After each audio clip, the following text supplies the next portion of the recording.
আজকে আমরা নবম শ্রেণীর ভূগোলের গ্রহরূপে পৃথিবীর অনুশীলনীর প্রশ্ন উত্তরগুলো আলোচনা করব। প্রথম প্রশ্ন, অতি প্রাচীনকালে মানুষের ধারণা ছিল পৃথিবীর আকৃতি। উত্তর হবে চ্যাপ্টা ও সমতল। 2 নম্বর প্রশ্ন, নিম্নলিখিত কোন দার্শনিক ধারণা করেছিলেন পৃথিবীর আকৃতি চ্যাপ্টা? উত্তর হোমার। পৃথিবীকে চ্যাপ্টা ও সমতল ভেবে প্রথম কে পৃথিবীর মানচিত্র তৈরি করেন? উত্তর অ্যানাক্সিমেন্ডার। চাঁদের ওপর, পরের প্রশ্ন 4 নম্বর, চাঁদের ওপর পৃথিবীর ছায়া বাঁকা, এই ধারণার প্রবক্তা হলেন অ্যারিস্টটল। 5 নম্বর প্রশ্ন, কার্টোগ্রাফিক নিয়ম মেনে পৃথিবীর মানচিত্রের স্রষ্টা হলেন? উত্তর হবে টলেমি। 6 নম্বর প্রশ্ন, নিম্নলিখিত কোনজন পৃথিবী পরিক্রমণ করে ধারণা দেন পৃথিবী গোলাকার? উত্তর ম্যাগেলান। 7 নম্বর প্রশ্ন, ম্যাগেলান কোন দেশ থেকে তার পৃথিবী পরিক্রমণের যাত্রা শুরু করেন? উত্তর স্পেন।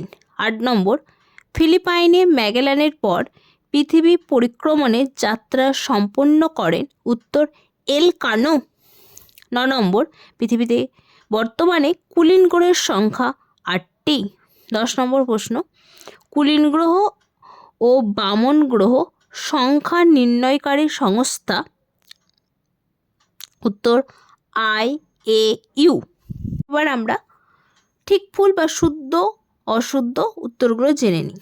গ্রিক দার্শনিক ধারণা করেন পৃথিবীর আকৃতি চ্যাপ্টা ও সমতল, এটা ঠিক। 2 নম্বর প্রশ্ন, আর্যভট্টের মত ছিল পৃথিবীর আকৃতি গোলাকার, সঠিক। 2 নম্বর। 3 নম্বর, অ্যানাক্সিমেন্ডার কার্টোগ্রাফির নিয়ম মেনে পৃথিবীর মানচিত্র তৈরি করেন, এটা ভুল।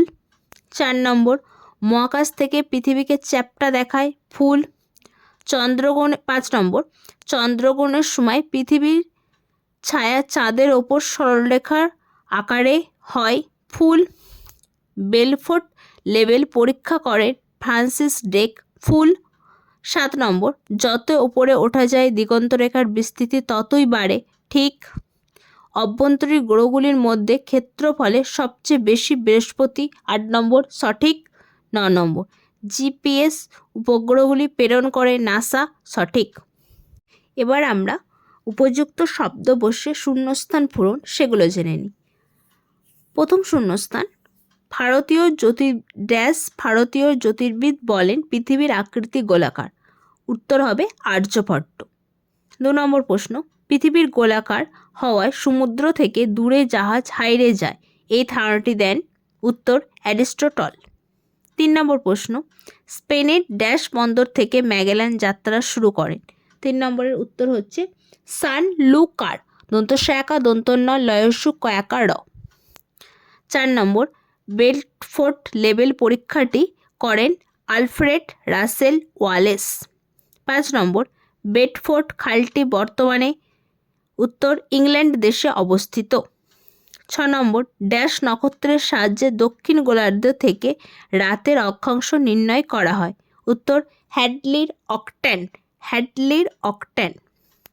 7 নম্বর, পৃথিবীর নিরক্ষীয় এবং মেরু ব্যাসের পার্থক্য? উত্তর 43 কিমি। পৃথিবীর আবর্তনের ফলে সৃষ্ট বল? 8 নম্বর, কোরিওলিস বল।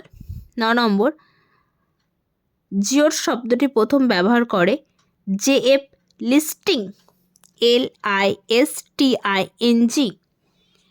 10 নম্বর, প্রাচীনকালে মিশরের দূরত্ব মাপার জন্য স্টেডিয়া একক ব্যবহার হতো, স্টেডিয়া। এবার আমরা স্তম্ভ মেলাও। অ্যানাক্সিমেন্ডার, উত্তর হবে ঘ, কার্টোগ্রাফিক নিয়ম ছাড়া পৃথিবীর মানচিত্র নির্মাণ। অ্যালফ্রেড রাসেল, ক, বেডফোর্ড লেভেল পরীক্ষা। 3 নাসা, GPS। 4 এরাটোস্থেনিস, পৃথিবীর পরিধি নির্ণয়। 5 ISRO, ISRO, Aryabhata. JF listing, geoid. আমরা এক কথায় উত্তর প্রশ্নগুলো দেখে নিই। পৃথিবীর পরিক্রমণের সময় কোন দেশে ম্যাগেলানের মৃত্যু হয়? উত্তর হবে ফিলিপাইন। 2 নম্বর, উত্তর